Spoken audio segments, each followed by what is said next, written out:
So hey guys, welcome back to another video on stock market. और आज की video भी काफ़ी इंफॉर्मेटिव होने वाली है आप लोगों के लिए, तो वीडियो को एंड तक देखिए और चैनल को जरूर सब्सक्राइब कीजिएगा। तो चलते हैं अपनी वीडियो की तरफ, जो कि होने वाली है स्विंग ट्रेडिंग के ऊपर में और हाउ इट वर्क्स। तो स्विंग ट्रेडिंग होता क्या है और कैसे काम करता है, ये मैं आपको वीडियो में बताने वाला हूं। तो चलते हैं वीडियो की तरफ। तो वीडियो में सबसे पहले मैं आपको बताता हूं देसी भाषा में स्विंग ट्रेडिंग क्या होता है। स्विंग ट्रेडिंग बेसिकली क्या है, लोअर लेवल पे खरीदना और एक टारगेट सेट करना कि इस अपर लेवल पे जो ये टारगेट मेरा रीच हो जाएगा तो मैं तुरंत बेच दूंगा। तो ये जनरली क्या होता है कि 5 या 10% का टारगेट सेट कर देते हैं कि जैसे मैंने लोअर लेवल पे बाय किया तो मेरा 5 या 10% का मैंने टारगेट सेट कर दिया कि 1 दिन 2 दिन 3 दिन 4 दिन 5 दिन जितने भी दिन बाद आएगा, बट मैं बेचूंगा उस टारगेट पे। तो फॉर एग्जांपल 1000 रुपये का शेयर लिया मैंने और मैंने कहा 5% मेरे को रिटर्न चाहिए, तो 1050 पे आएगा तब मैं उसको बेच दूंगा। बट फिर दोबारा अगर वो स्टॉक नीचे आता है तो मैं दोबारा खरीद लेता हूं और दोबारा ऊपर लेवल पे उसको बेचने की कोशिश करता हूं। तो यही है स्विंग ट्रेडिंग का एक छोटा सा मूल मंत्र कि आपको क्या करना है, एक पोजीशन बनानी है, एक टारगेट सेट करना है और उस टारगेट पे पहुंचते ही पोजीशन क्लियर ऑफ कर देनी है। तो इसके कुछ बेसिक्स हैं, वो मैं आपको बताता हूं। बेसिक्स क्या है, ये कभी भी इंट्राडे नहीं होती। स्विंग ट्रेडिंग हमेशा क्या होता है, डिलीवरी बेसिस पे होती है। पीरियड कुछ भी हो सकता है, 2 दिन से लेके 5-6 हफ्ते भी हो सकते हैं। ये डिपेंड करता है आपके टारगेट पे, मार्केट की सिचुएशन पे। तो स्विंग ट्रेडिंग कभी भी इंट्राडे नहीं होती। और मेरे को सबसे ज्यादा फायदा क्यों होता है स्विंग ट्रेडिंग में और मैं सबसे ज्यादा स्विंग ट्रेडिंग क्यों करता हूं, क्योंकि मेरा ब्रोकर जो है डिलीवरी पे 0 ब्रोकरेज चार्ज करता है। मैंने आपको पिछली वीडियो में शायद बताया था 1-2 महीने पहले, जो मैंने प्लान ले रखा है एंजल ब्रोकिंग का, उसमें 0 ब्रोकरेज जाती है डिलीवरी पे। तो मेरे को 0 ब्रोकरेज देनी पड़ती है सारी स्विंग ट्रेडिंग पे जो मैं करता हूं। तो मेरे लिए सबसे ज़्यादा फायदेमंद ये रहता है। अगर आपको भी एंजल ब्रोकिंग पे अकाउंट खुलवाना है तो लिंक डिस्क्रिप्शन में दे ही रखा है। और अगर आपको स्टेप बाय स्टेप गाइड चाहिए तो उस पर भी मैंने एक वीडियो बना रखी है कि कैसे आप 2 से 3 मिनट में सिर्फ घर बैठे ही डीमैट अकाउंट खोल सकते हैं, बिना मतलब किसी से फिजिकली मिले या बिना किसी को फिजिकली डॉक्यूमेंट्स हैंड ओवर किए। तो वो वीडियो मैं लिंक डिस्क्रिप्शन में दे दूंगा और आई बटन पे क्लिक करके भी आप वो वीडियो देख सकते हैं। दूसरा बेसिक पॉइंट है, इस पे हमेशा फंडामेंटल स्टॉक्स पे ही ये ट्रेडिंग होती है। फंडामेंटल स्टॉक्स वो होते हैं जो फंडामेंटली बहुत स्ट्रॉन्ग होते हैं, बहुत अच्छा उनकी रेशियोज होती है। और क्या होते हैं, जनरली ये लार्ज कैप फंड्स होते हैं, स्मॉल कैप और मिड कैप फंड्स नहीं होते। जनरली ये लार्ज कैप फंड्स होते हैं, क्योंकि क्या होता है इनकी मूवमेंट थोड़ी रिस्ट्रिक्टेड रहती है। ये नहीं होता कि एकदम ही बहुत नीचे गिर गए या एकदम ही बहुत ऊपर हो गए। ये स्टॉक्स इतनी जल्दी इतना ज्यादा फ्लक्चुएट नहीं करते as compare to small caps and mid caps. तो ये फंडामेंटल स्टॉक्स पे होना जरूरी है स्विंग ट्रेडिंग के लिए। एक आपको फंडामेंटल स्टॉक्स चाहिए। जनरली निफ्टी के जो 50 स्टॉक्स हैं उन पे आप ट्रेड कर सकते हैं स्विंग ट्रेडिंग, तो फंडामेंटल स्टॉक्स जरूर होने चाहिए। तीसरा है टारगेट बेस्ड अप्रोच है। ऑब्वियसली स्टॉक मार्केट में हम डील कर रहे हैं तो हमारा कुछ ना कुछ टारगेट रहता है, बट जनरली क्या होता है ना, कई बार हम स्टॉक खरीद लेते हैं बट मन में टारगेट नहीं रहते, लॉन्ग टर्म के लिए खरीदते हैं। बट स्विंग ट्रेडिंग में हमेशा एक टारगेट सेट होता है कि कहाँ किस स्टेज पे आप बाय करेंगे और किस स्टेज पे आप सेल करेंगे। तो स्विंग ट्रेडिंग की रिक्वायरमेंट ये भी है कि वो टारगेट बेस्ड होनी चाहिए और ये लेस रिस्की भी रहता है। तो आपको क्या होता है कि आपने एक टारगेट बनाया है, वो आज नहीं, कल नहीं, परसों नहीं, तो आप जब तक वो टारगेट मीट नहीं करता आप क्या करते हैं, उसको वेट करते हैं। और यही इसको लेस रिस्की बनाता है कि आप पे दबाव नहीं रहता कि मेरे को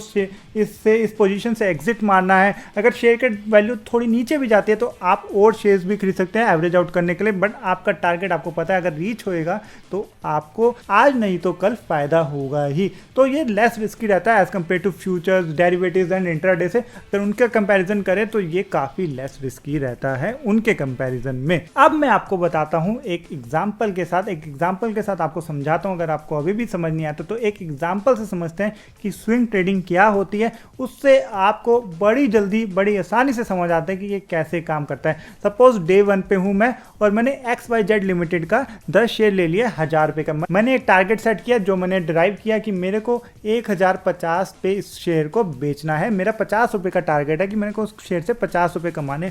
डे 2 पे क्या हो गया, वो 980 का हो गया। यहाँ पे 2 ऑप्शन है, कुछ ना करूं या मैं और शेयर्स खरीद सकता हूँ कि एक एवरेज आउट मतलब और डिप और लेवल पे मेरे को पता है मेरे टारगेट जो मैंने एनालिसिस की है उसके हिसाब से 1050 तक पहुंचेगा ये शेयर, तो मैं क्यों ना 10 शेयर और खरीद लूँ। अगर मेरे पास पैसे हैं तो 980 रुपए के 10 शेयर और खरीद सकता हूं मैं, क्योंकि अगर शेयर पहुंच गया 1050 का तो मेरे को ज्यादा फायदा हो सकता है। डे 3 पे अच्छी खासी बढ़त मिली शेयर को, वो 1020 का पहुंच गया। अब इस स्टेज पे भी मेरे को कुछ नहीं करना क्योंकि मेरा टारगेट कितना है 1050 का। डे 4 पे 1028 का पहुंचा और डे 5 पे वो 1050 का हो गया। तो मैंने क्या किया, सारे के सारे शेयर अपने बेच दिए, मेरा टारगेट पूरा हो गया। तो लोअर लेवल पे खरीदे और हायर लेवल पे मैंने क्या किया, उनको बेच दिया। तो यही था स्विंग ट्रेडिंग का एग्जांपल। इस ट्रेड से मेरे को 1200 रुपये बचे क्योंकि मैंने स्विंग ट्रेडिंग का यूज़ किया, एक हायर लेवल पे सेट किया। अब क्या हो सकता है 1050 का अगले दिन फिर नीचे भी आ सकता है स्टॉक। 1050 पे पहुंचा, पांचवें दिन छठे दिन क्या है वो दोबारा 1000 पे आ सकते हैं। तो मैं दोबारा एंट्री कर सकता हूँ इस स्टॉक में अगर मेरे को पता है कि आगे जाके फिर ऊपर बढ़ेगा। तो यही थी swing trading with an example. तो अब कहते हैं पैटर्न क्या होता है। कोई भी स्टॉक होता है ना, वो यूं तो नहीं है कि सीधा लाइन की तरह ऊपर चला जाता है। कोई भी फंडामेंटल स्टॉक आपको मैं लिख के दे सकता हूँ, 99% ऑफ फंडामेंटल स्टॉक्स बिल्कुल ऐसे कभी भी मूव नहीं करेंगे। वो क्या करते हैं, ऊपर जाएंगे फिर थोड़ा सा नीचे आएंगे, फिर थोड़ा ऊपर जाएंगे, फिर थोड़ा नीचे आएंगे। तो ये एक तरीके से ऐसा चार्ट बनाता है, ना कि एक स्ट्रेट लाइन बनाता है। तो जो लोग सोचेंगे कि भाई अगर मैंने बेच दिया और फिर वो ऊपर मूव करता रहा तो मेरे को तो नुकसान हो जाएगा, ऐसा बहुत ही ज़्यादा रेयर होता है कि कोई स्टॉक नीचे थोड़ा सा भी नीचे ना, मतलब थोड़ी सी भी उसको रेजिस्टेंस ना मिले, वो सीधा ही ऊपर जाता रहे। ऐसा तो बहुत ही रेयर केसेस में होता है। तो हमेशा पैटर्न स्ट्रेट लाइन नहीं रहता, ऊपर नीचे का ग्राफ रहता है। तो अब मैं आपको बताता हूं कि कैसे आप स्विंग ट्रेडिंग कर सकते हैं और कैसे आप अपने टारगेट निकाल सकते हैं कि किस स्टेज पे मेरे को एंट्री करनी है और किस स्टेज पे मैंने एग्जिट मारनी है। तो क्या टेक्निक्स है, जो फेमस टेक्निक्स हैं उनके बारे में बताऊंगा। ऐसे बहुत सारी टेक्निक्स हैं बट मैं आपको कुछ फेमस टेक्निक्स के बारे में बताऊंगा इस वीडियो में। तो सबसे पहली टेक्निक क्या है, सपोर्ट एंड रेजिस्टेंस ट्रिगर। तो सपोर्ट क्या होता है, एक क्या होता है फॉर एग्जांपल एक शेयर है, वो नीचे जा रहा है, तो एक लेवल पे क्या होएगा ना कि लोगों को लगेगा यार ये तो बहुत ही नीचे आ गया, अब बाय करना शुरू कर दो। तो उसको सपोर्ट मिलता है उस लेवल पे, अब लोग बाय करना शुरू करते हैं तो स्टॉक फिर से ऊपर जाना शुरू कर देता है। तो इस तरीके से उसको सपोर्ट कहते हैं। अब रेजिस्टेंस उसका उल्टा होता है एकदम। रेजिस्टेंस में क्या होता है कि एक स्टॉक ऊपर पहुंच गया, बहुत ज्यादा ऊपर पहुंच गया, अब लोगों को लगता है तो बहुत ही ज्यादा ऊपर पहुंच गया, अब उसको प्रॉफिट बुकिंग शुरू कर देते हैं। तो क्या होता है, स्टॉक नीचे आना शुरू करता है, तो उसको कहते हैं रेजिस्टेंस लेवल। एक नीचे सपोर्ट लेवल होता है, एक ऊपर रेजिस्टेंस लेवल होता है। तो बाय करेंगे सपोर्ट पे और सेल करेंगे रेजिस्टेंस पे। तो ये चीजें निकालने में भी बहुत टाइम लगता है, but thanks to my broker और या एंजल ब्रोकिंग का अगर मैं थैंक्स करूं तो उनकी ऐप में सारे सपोर्ट और रेजिस्टेंस लेवल आपको बड़ी आसानी से हर स्टॉक के मिल जाएंगे।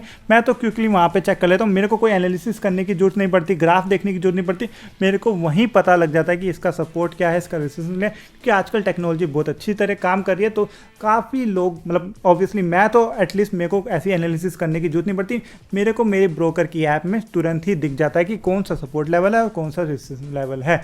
तो उसके बाद दूसरा टेक्निक है simple moving average. Simple moving average बिल्कुल सिंपल है। फॉर एग्जांपल हम 10 डेज की सिंपल मूविंग एवरेज पकड़ते हैं, तो उसमें क्या होता है कि मैं 10 दिन का एक स्पेसिफिक पॉइंट ऑफ टाइम पे एक स्टॉक की वैल्यू लूंगा, फिर उसको ऐड करूंगा और उससे 10 से डिवाइड करूंगा, मतलब एक तरीके से एवरेज निकाल लूंगा कि क्या उसकी एवरेज प्राइस है। मेजरली लोग क्या करते हैं, जो डे एंड का प्राइस होता है उसी को टेक लेते हैं सिंपल मूविंग एवरेज निकालने के लिए। तो 10 से 20 दिन का अगर आपको निकालेंगे तो आपको एक ट्रेंड दिखेगा, उससे आप जज कर सकते हैं कि किस लेवल पे बाय करना है और किस लेवल पे सेल करना है। और ये भी मेरे को मेरा ब्रोकर की ऐप में तुरंत दिख जाता है कि 10 डेज मूविंग एवरेज क्या है, 20 डेज की मूविंग एवरेज क्या है, और वहाँ पे एक इंडिकेशन भी देते हैं कि इस लेवल पे बाय करना है या इस लेवल पे सेल करना है। तो मेरे को उससे बहुत आसानी होती है, मेरे को चार्ट देखने की भी जरूरत नहीं पड़ती, मतलब सब पकी पकाई खीर मेरे को परोस के मिल जाती है।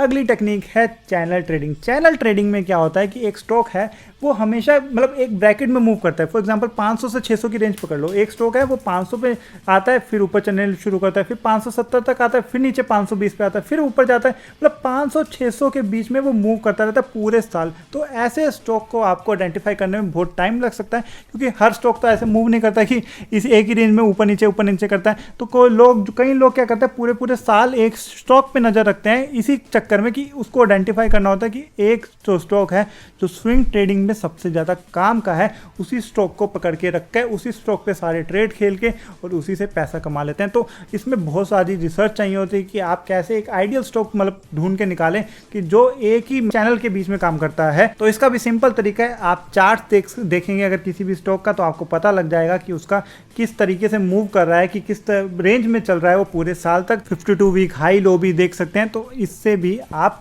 स्विंग ट्रेडिंग के लिए अपना डिसीजन मेकआउट कर सकते हैं कि आपको किस लेवल पे बाय करना है और किस लेवल पे सेल करना है। आई होप मैंने आपकी सारी क्वेरीज का आंसर दे दिया होगा इस वीडियो में। अगर आपकी स्टिल कोई क्वेरी रह जाती है तो नीचे कमेंट कीजिए, मैं उनका रिप्लाई करने की पूरी कोशिश करूंगा। साथ ही साथ अगर वीडियो अच्छी लगे तो लाइक कीजिए, वीडियो को शेयर कीजिए अपने दोस्तों के साथ और चैनल को सब्सक्राइब किए बिना नहीं जाइएगा। और साथ ही साथ मेरे को बताइए आपको इंट्राडे ट्रेडिंग पसंद है या स्विंग ट्रेडिंग पसंद है, आपको कौन सी ट्रेडिंग सबसे ज़्यादा पसंद है। तो मैं मिलता हूँ आपको अगली वीडियो में, तब तक के लिए bye, signing off for today, take care. Investments in securities market are subject to market risks. Read all the related documents carefully before investing.